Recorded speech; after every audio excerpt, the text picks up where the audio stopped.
Hi, thank you for joining me today. My name is Kelly Sinkowski. I'm going to be talking about engaging online experiences for lifelong learners. So we want a cheetah, not a sloth. We want students to be able to keep moving and not have to slow down. A little bit about myself. I am currently an instructional designer at Fair State University. My other hat is gifted coordinator at the Ottawa Area ISD. And I also have a consulting business, which is Gifted Consult. So to get started, what are we going to talk about today? So today we're going to talk about, first of all, I want to start with the current state, actually, the current state of the environment that we are currently in as far as learners go. Then I'm going to talk about gifted learners in particular, some of those traits, what things that they need, and then talk about online courses for gifted, what kinds of components there should be in those, and then online learning enhancements and activities. All of the things we're going to talk about today can be used in the general classroom for all students, but we're focusing on the inclusion of the gifted students, which typically don't get included. So first of all, the COVID world. So we live in a current environment that is constantly changing, and the students have had to go from face-to-face to online in a heartbeat in March. So not all those courses were high quality, best practices for online learning, because teachers and students didn't have time to learn how to navigate that. Now we've had some months to get into that, and so I want to talk a little bit about how to make those high quality to include everyone and some of the components you need. A part of the COVID world too is high school that's going fully online, K-12. Again, you have students who are in class one day, then they're quarantined the next 2 weeks because they got a contact notice, trace notice. So it's constantly evolving. They're in school, out of school, staying at home, depending on the state, the district, and the school. So it's a moving target. So we're going to talk about how do you structure them for online learning so that can be used in all of those different types of modalities. So also we have fully online colleges that are currently going on. You've got a lot of gifted students who are taking college courses ahead when they're still in high school, which gets me to dual enrollment. Some of the states have that dual enrollment where the students get high school and college credit at the same time by taking the college courses while in high school. So again, all these students are quickly going online if they hadn't been already. And then of course you have your fully online degrees at the higher education level as well. So all the things I'm going to talk about apply to K-12, higher ed, just basic high quality online learning. So I am highlighting the gifted young adults and students and what I'm going to talk about. So we are talking about the gifted population, and the strategies I'm going to talk through are more open-ended. So wherever they fall on the spectrum of the new distribution curve, when you take the gifted students and make their own bell curve, all the different levels of giftedness, you will be able to modify those with approaches I'm talking through in a tiered approach. And a tiered approach works for all students in your class or course. So in particular, gifted learners, some of the traits that will translate into an online environment and will be a benefit to them actually.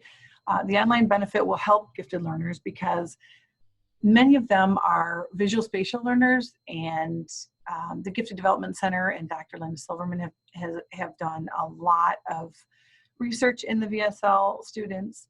So just the fact that they're learning online is a visual environment, so that's actually a good fit for them.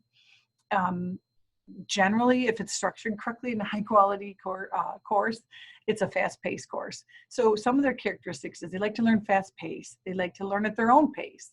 They don't want to have to slow down. They want to be a cheetah, not a sloth kind of thing, and we want to develop it for those students. They like choices. They like to have some say in what they're doing, and they have certain passion areas that they like to connect with their choices. And they really need relevant learning. So they need to, it's that why question. they need to know that whatever they're learning, there's a reason and it's relevant to their world, their future career. It needs to be relevant learning, something they can connect to today. Also, they have a lot of asynchronous development, which the research shows. So there's several ages at all different times, kind of like the picture shows. So they could be across the board, let's just say 8th grade level, but they are in 3rd or 4th grade. So emotionally, they might be suppressed. So the online learning can take into account all of those different things and support that. The online learning also leaves room for questioning. So in a well-structured course, you've got the format, the platform for the questions. So we all know in a classroom that the gifted students like to say, why? And it's not that they don't trust you necessarily as a teacher. They really want to know, how did you get to that conclusion? How do you know that? Where did you read that? What did you study? They really like to know how you came to those connections. So that's their why, is like basically their why is asking, what is the path that you got to that information? So the online environment can offer that as well. Anxiety is a huge piece for these students. So pretty much these are the traits of the gifted learners we're going to kind of talk through with online learning. But we also have to take into consideration their heightened sense of anxieties and their need for questions and understanding and socializing. So let's not forget the gifted with learning disabilities are twice exceptional students. I'm also a mother of 5 students, and myself, children, listen to me, 5 children.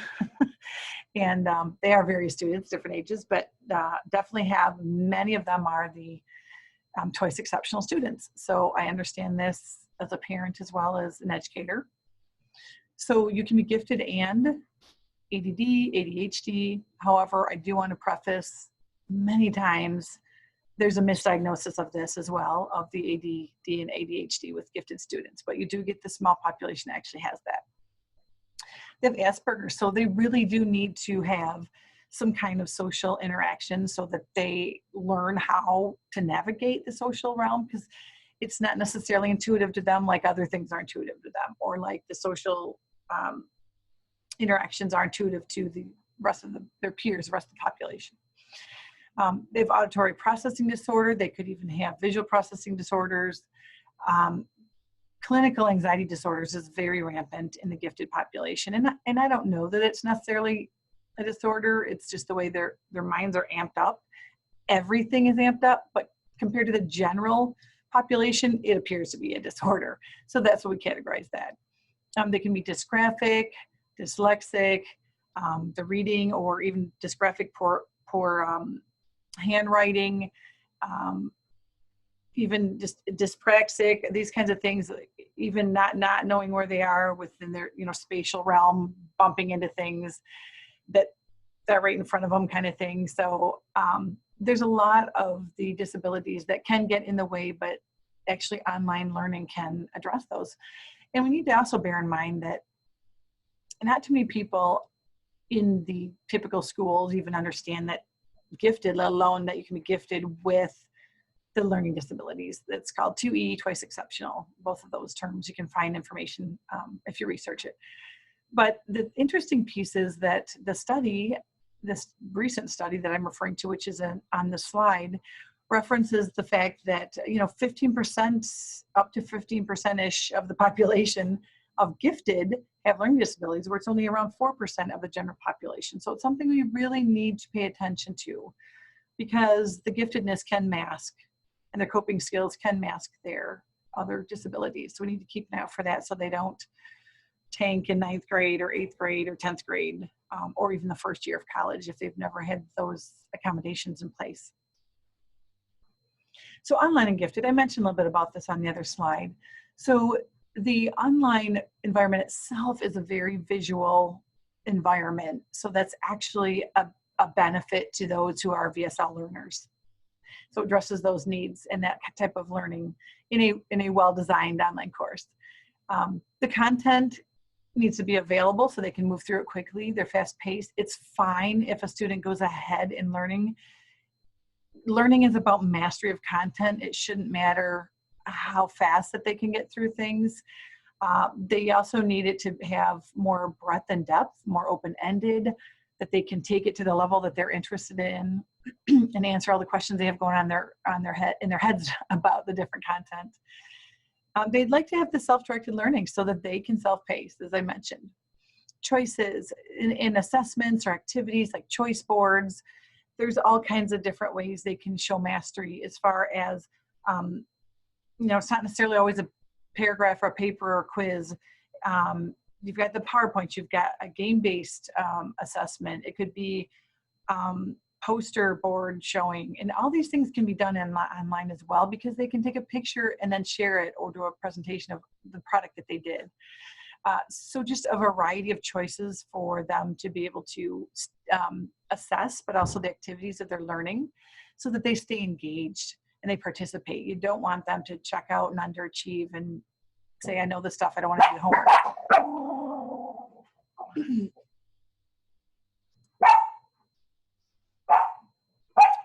One moment.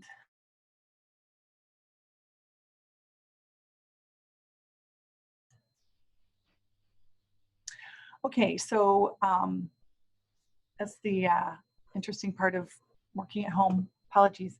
So anyway, we're back to the choices, the relevant learning. They really need to be able to connect the learning that they're doing to the world around them, research they might have done, or things they've heard or read, whatever's happening around them. That's very important to them, because it does also ease the anxiety a bit for them if they are able to do research in certain areas that are relevant, especially in the world. I'm going to go back to my screen share.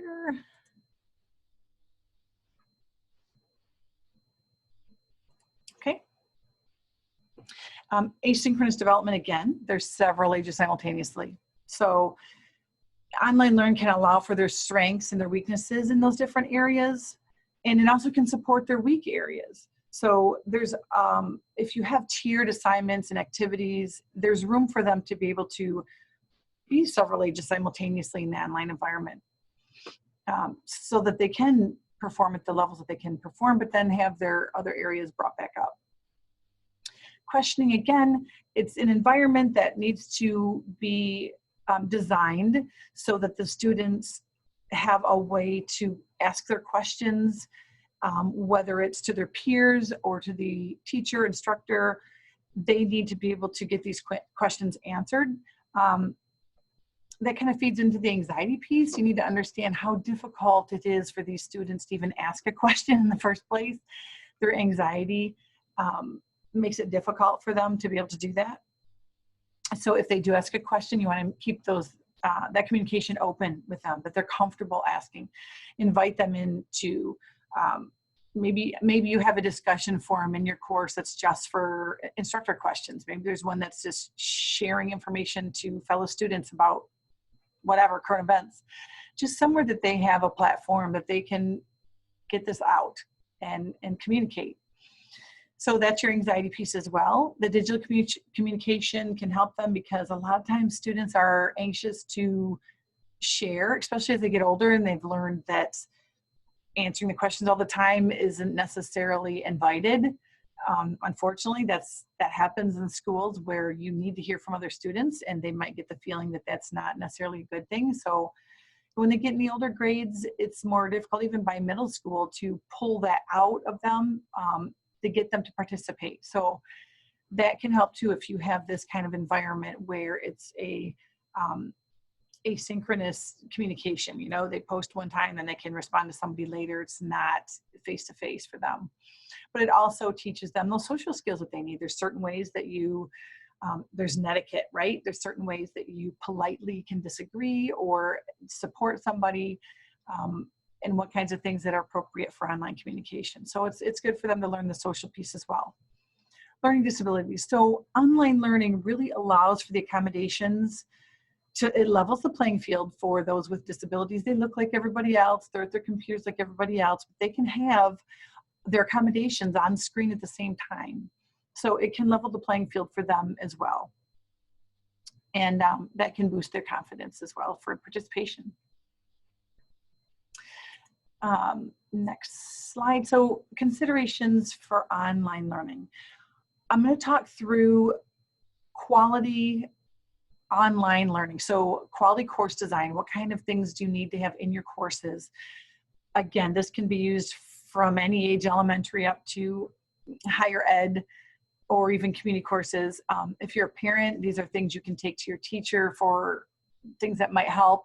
Suggestions, if you're an educator designing your courses, what we're going to talk through in the next few slides will help you to keep your students engaged. And again, I realize for educators, you haven't had this training before. So I will share this with you as an instructional designer because I realize that. So the big piece of online learning and considerations are social presence. You need to build this in, and social presence is intentional. What that means is you being in the course, right? So not just saying, read this, take a quiz, do this, write a paper, putting you in the course like you would in the face-to-face classroom. And we'll talk a little bit more about that. And again, let them know you. Share the things you shared in the classroom if you're online. I know it gets so stressful, or you get caught up in just trying to get all the content on there, and that's obviously you have to get that on there first, but then build in the pieces that you share about yourself, whatever you would be comfortable with, right, in the classroom. But the funny little things that you might say about your day, or just stories that you tell, right, in the face-to-face to your students, they need to hear that even online. It is okay not to know an answer as well. So for gifted students, they really prefer you to just say, they can spot a fake a mile away. What I mean by that is if you don't know an answer and you try to fake it, they're going to know that. So it's totally fine, even with the students, if you say, you know, I don't know that answer. You can even say, hey, why don't you look at or research that tonight and share it with us if you find something interesting or fun about it, whatever the case may be. That doesn't mean that you have to go do more work or research it, but it's okay to say you don't know it. They prefer the honesty. So that's okay even in an online environment. Again, experiential and relevant learning. So not just read this and take a quiz. It needs to be more engaging, and I have ideas for you in later slides. But you know, experiential, how do they learn from real world kinds of things? The other piece is the tiered assignment.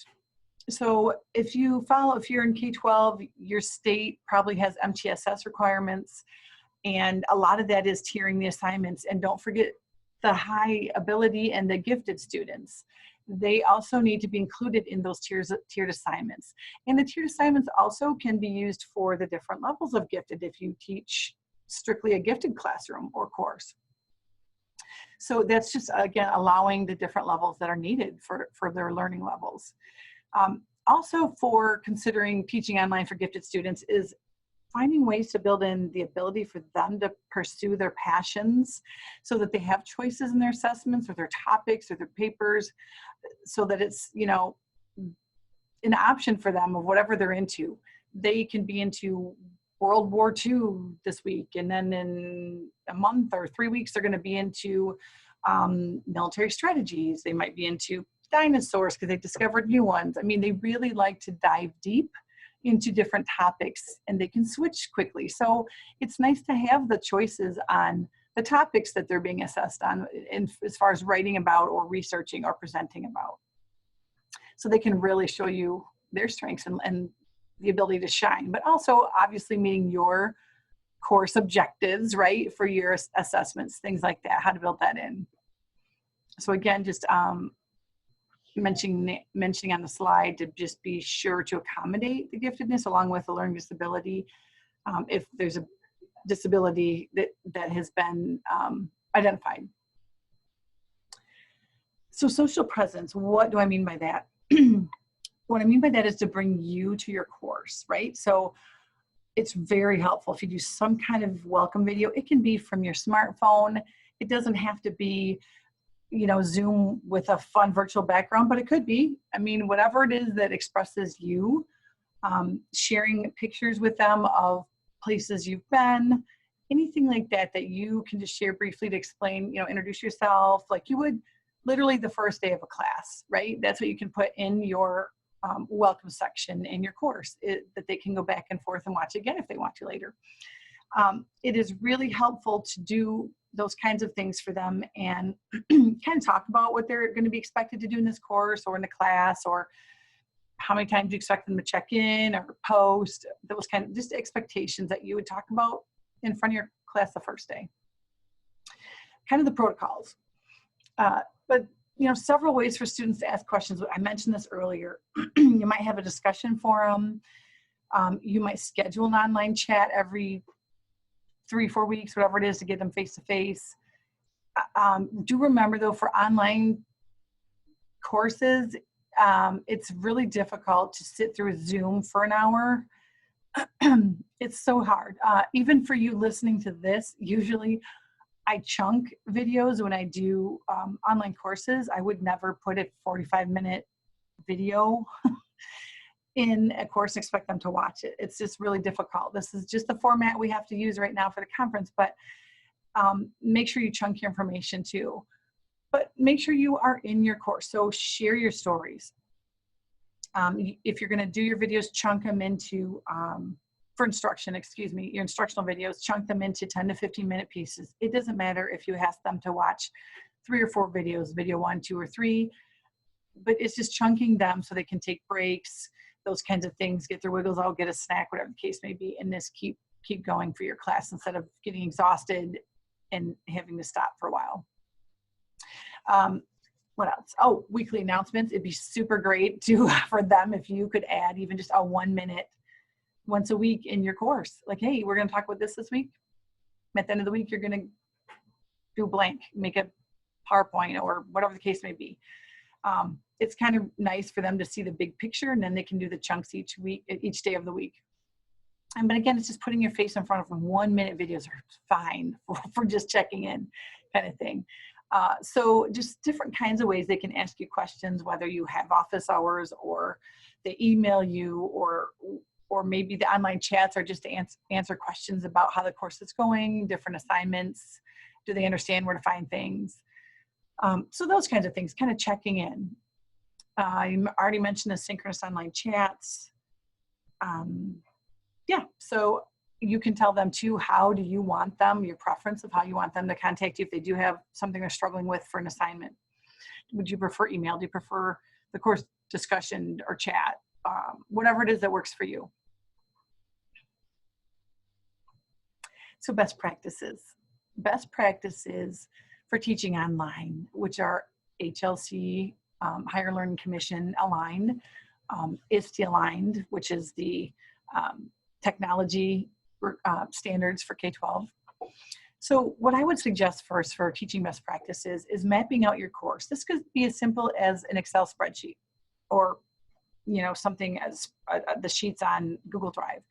What I mean by that is to put your outcomes across the top, and then under each outcome for each week along the side, each outcome, right? What are your assessments they're doing that week, and what are your activities? So assessments and activities. What are they doing each week, and which outcome does that align with? That will really help you as far as structuring it in an online environment. If you have this map of your course, you can just literally plug it in to an online format, whatever LMS or format you're using. Again, I mentioned earlier, chunk your lessons, 10 to 15 minutes. Be present. Again, this is intentional. Have fun with it, right? Be in your course. The other thing I want to say is community. So you can do small groups, peer reviews, things like that between the students in an online environment. So even creating community is helpful if you have your discussion forums. Hey guys, post about what did you do this weekend? Or what's one fun thing you're looking forward to for the holidays, or whatever. What's your favorite something? Even though it doesn't necessarily have to be about the course, it can be about a topic. Hey, what surprised you in the video that we watched for, on Crash Course or something? What was it that surprised you, or whatever, or what was funny? Anything that gets them talking with each other is really helpful. And again, if you even do a synchronous chat on occasion, I wouldn't do this every day, every week, but have them all sign on at some point, and you can have a fun topic for it, you know, wear your favorite hat, whatever, just to get them online. And that's kind of creating that community as well. So again, with the engaging, relevant learning, and I have ideas for that in the next few slides, but stuff they can really kind of get into and take that to deeper dives, you know. Use different medias and activities, vary it. So it's not always a paper or a post or a, have them take a video of themselves with a smartphone, theirs or their parents, or the Chromebook or laptop camera, whatever it is, have them post a 1-minute video on some response to an assignment. And how fun is that for them to be able to play each other's responses to that. And the other thing is easy navigation in your course. Whatever your course design is, or your LMS you're using, that management system, it has to be easy to navigate. So your students don't have downtime trying to find things, get frustrated, walk away. They need to be able to find the information quickly, link things whenever you can so it's less clicks, so they don't have to keep going out of one area to go into another area. Those little just tips you might not think of make a huge difference if you're the student in the online learning environment trying to do the assignments and assessments. So what do I mean by the kind of authentic, relevant, engaging activities? It could be anything. It could be scenarios from whatever it is you're talking about. It could even be things like, you could be talking about calculus or anything, and how does that relate to roller coasters or whatever. If it's chemistry, if it's psychology, anything that you can create scenarios. So even if it's, you know, social studies, talking about Native American Indians, or talking about, you know, anything like that. Are there movies that they can watch and then have scenarios? Hey, if you were an Indian, Native American Indian in such and such a time in this area, what kind of clothes would you wear, do you think? And what would you eat based on wherever you are located in the country, right? So would it, you know, what are the scenarios? If you live in this country, what would these things be? That could be a discussion board where they can all add to those things. That could be a fun activity they do with a partner, like a peer review piece. So they could do it on Google Docs or anything to work with each other, collaborate. So those are kind of fun things. You can do game-based learning. There's so much research on game-based learning. So you can get ideas online. They can even use board games for learning. It's amazing the different kinds of game-based learning they can do. Just incorporating, dice in your choice boards. You can even do online timers, online dice rolls, all those things. So it's just kind of fun to add a little bit of that in. If you can do it face-to-face, it can be done online. The good thing are virtual reality classrooms. You can even go to gather.com, create your own little room. There's other ones that are free. And even, you know, once a month or every few weeks, the students can meet there. You can actually go up to the next person and talk to them, and they have a little, you know, avatars and those kinds of things, and they're free. It's free. So anything like that, that's virtual reality, feels like they're in it. It's more engaging for them. It's different. It gets them together with their fellow students and their teachers or instructors. Again, we've talked about this a few times, the choice of assignments. There are so many different ways to show mastery. So you can come up with a tic-tac-toe board or 3 or 4 choices. You can pick one of these 3 to do for your assignment, and then next time pick a different one, whatever the case may be. It's just to mix it up a little bit. It makes it much more engaging, whether it's in a classroom or face-to-face. There's other things too, where you could suggest they join a student's online group, have a meeting on their own, you know, different group sections.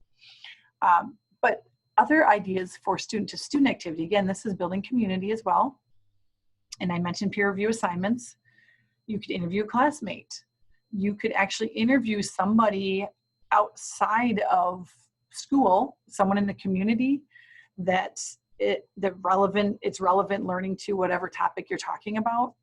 So you can invite them in and do an online, you know, talk, or 20 minutes, and they can ask questions or anything like that, where it's different, it's relevant, it's somebody who's actually doing this job, or a community member who has this challenge that's looking for students to come up with brainstorm ideas, whatever the case may be. They could be a guest in your course on a live, whether it's Zoom or something else.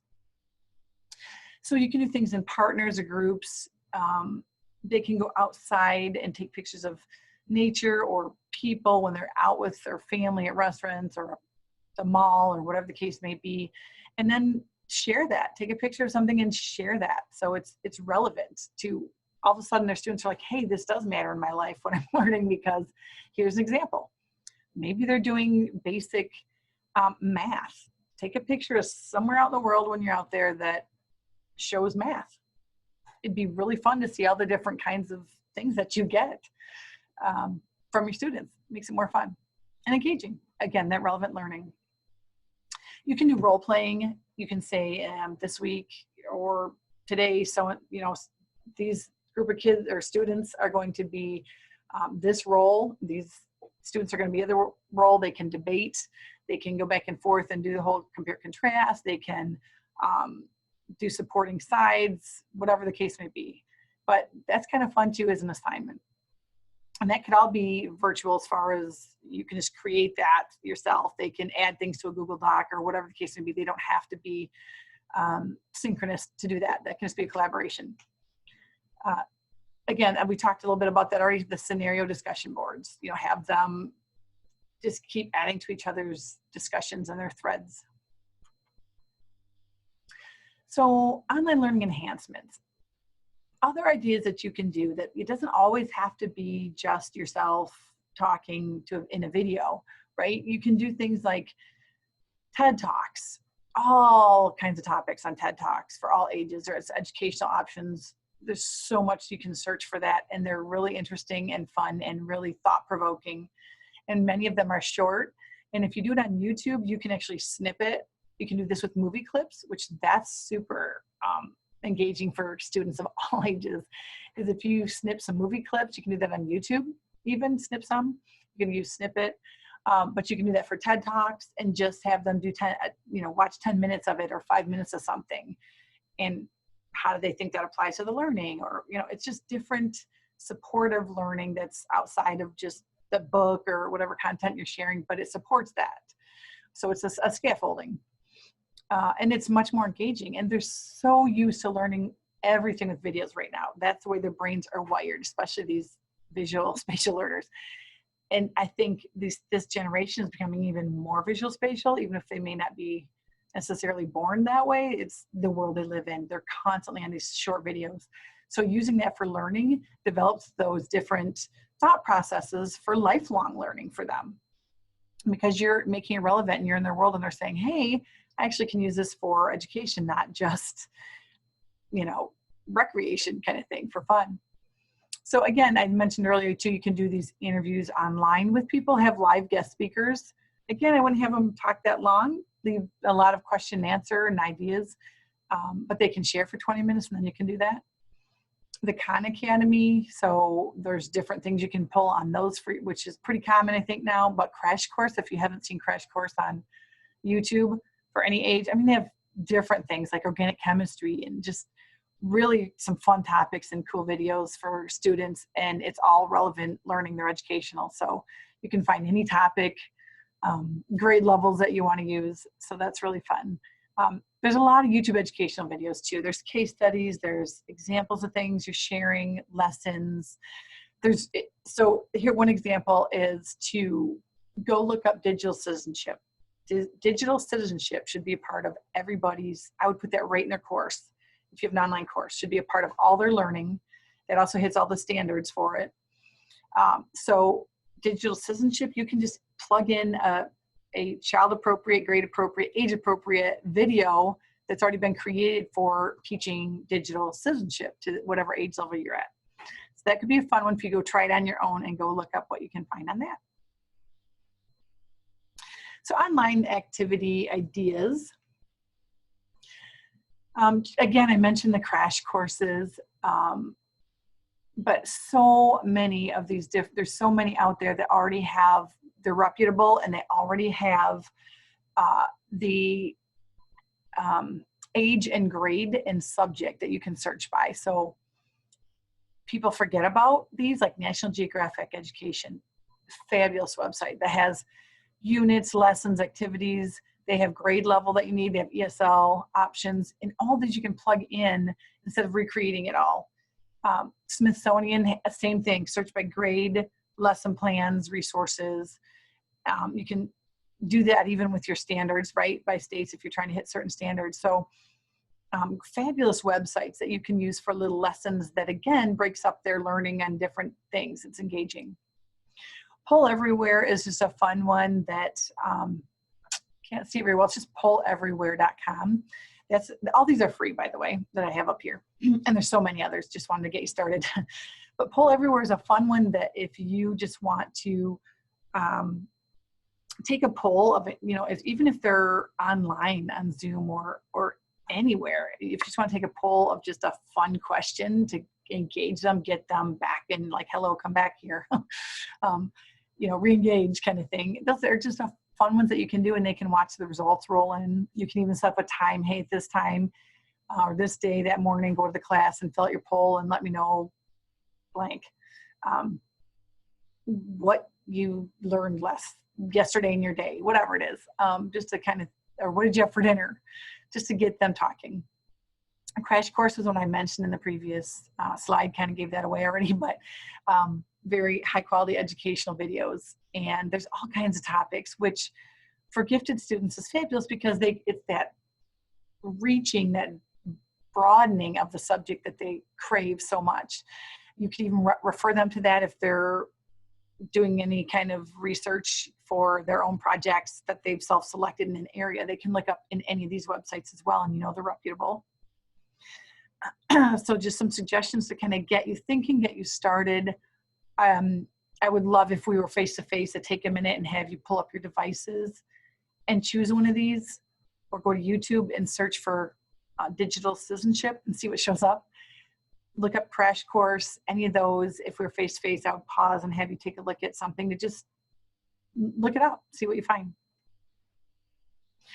Another one I want to mention is simulations. There's so many free simulations that people either don't know about or forget about that are fabulous for online learning. So you can put the chemicals in for chemistry and see what happens. You can, energy forms, like this is the sample that I pulled up, but there's a lot of simulations where they're physically doing the things by clicking on it, and they see the results. Is it going to blow up? Is it going to work the way it's supposed to work?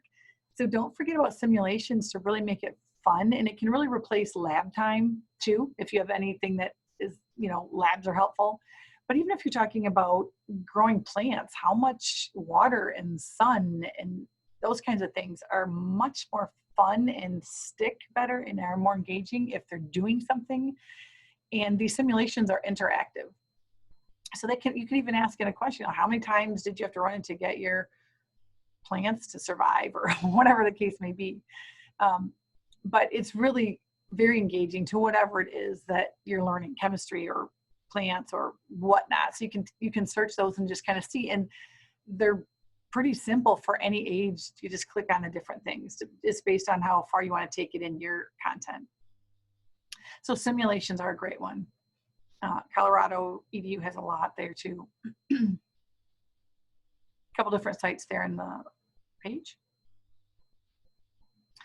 WebQuests have people have gone away from WebQuests, but I really like them. It's just a mini website. You can call it whatever, website, WebQuest, but it has everything in one place and it's all clickable for them. It's like the whole lesson and the assignment is in one place. You can do Google Sites, like a free little website for it, but it definitely makes it more engaging for them, that you could do your whole class that way if you chose to, if you wanted to get away from things like the Google whatever, but you can still also include those Google Docs or anything else that you have into these. But don't forget about those too. It's kind of like a classroom of your own as well. A lot of fun things you can look up as well. So tablet apps for those who have students on tablets, or they have, I don't know, depends on the school. If you're still in face-to-face, then there's some tablets you can use, but maybe they don't have them at home. You can do this in class too. But there are so many amazing educational apps. If you haven't just even had the time to look up those, that is very helpful. And a lot of apps even you can do that can also work on a computer or something like that as well.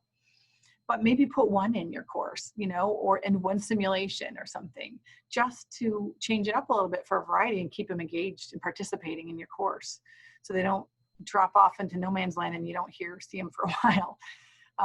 We want them to stay engaged in that learning. And then again, something like this where you can, this is just the rocket one that I actually played with for quite a while. But it can be, you know, you can use this for second graders and they can go to fourth, fifth, whatever, eighth grade math. It's self-paces when you do these kinds of apps and things like that. So they can go whatever level they're at, or they can stay in the second grade level, or maybe they might need to do first grade, but it differentiates it for you as far as the instruction and the activities go.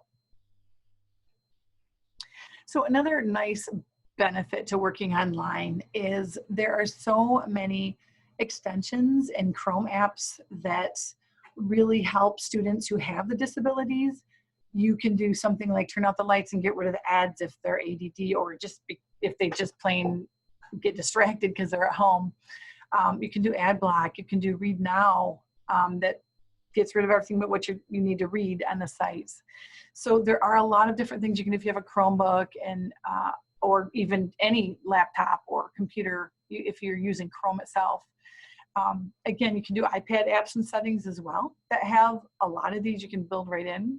They have the language options too, that you can set up on an iPad or iPhone for the second language learners.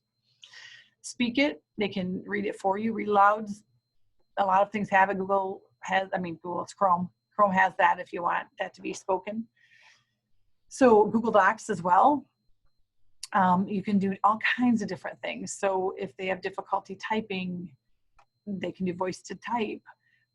So there's a lot of things that I don't think, if you don't have the disabilities, you don't really think about.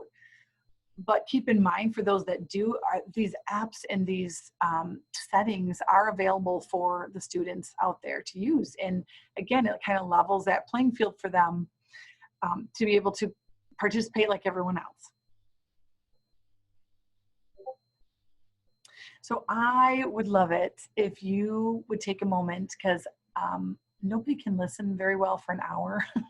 So I had planned to talk for about 45 minutes to you, because in a face-to-face, that's all the content I would be delivering, and then I would be taking the questions for people. So I would love you to use these next few minutes when I'm done talking here to find a TED Talk of interest on any class topic you have, to then go to YouTube and look up the educational subject area. So just look up your subject area you want and see what's out there. 3, please check out the crash course on YouTube, whatever subject content area you're in or your student is interested in. If you're a parent, they usually have certain strength areas or choices they like to do over other subjects. You can search on a phone or iPad for educational apps.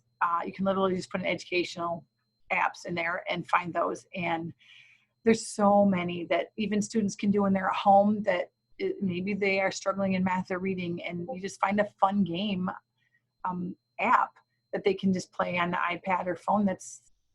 They don't know it's schoolwork necessarily, they're just having fun. It's a fun little thing to do. Like the rocket one I was looking at was, you earn pieces and build a rocket. You pick the color, the shape, the style, those kinds of things. So any of those are just fun. But if you could do, just search for those 4, or even just one before your next session, I think that would be very helpful for you to just kind of, the thing is, we don't have the time generally to set aside to do these things.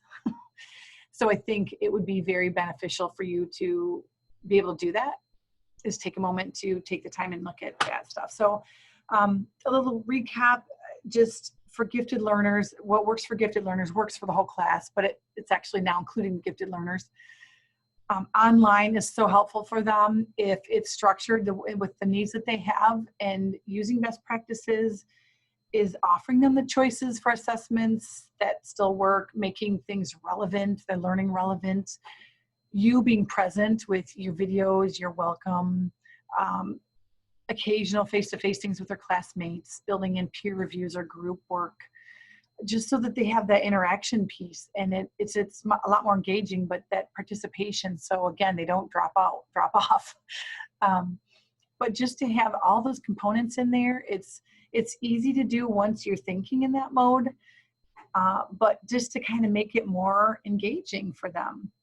And this is a different environment, right? This online submit your videos kind of thing for conferences. So I would love if you would email me anything that you might have learned from today's talking, and maybe you found something that was interesting. I would love to hear from anybody, because I'm talking to myself right now videoing this. So I would really like to hear just what was interesting to you. You got a few minutes if you want to zap me a note right now on your phone or whatnot. But yeah, I would love to hear that. But I hope this helps you to just refocus on building not just a quality online course, but for the gifted learners, so that they have the ability to go deeper and broader with the content and a faster pace, and self-paced if they can. So I hope that has helped you today. I've enjoyed having the opportunity to talk to you. So I hope y'all have a great day and you enjoy the rest of your conference. Thank you.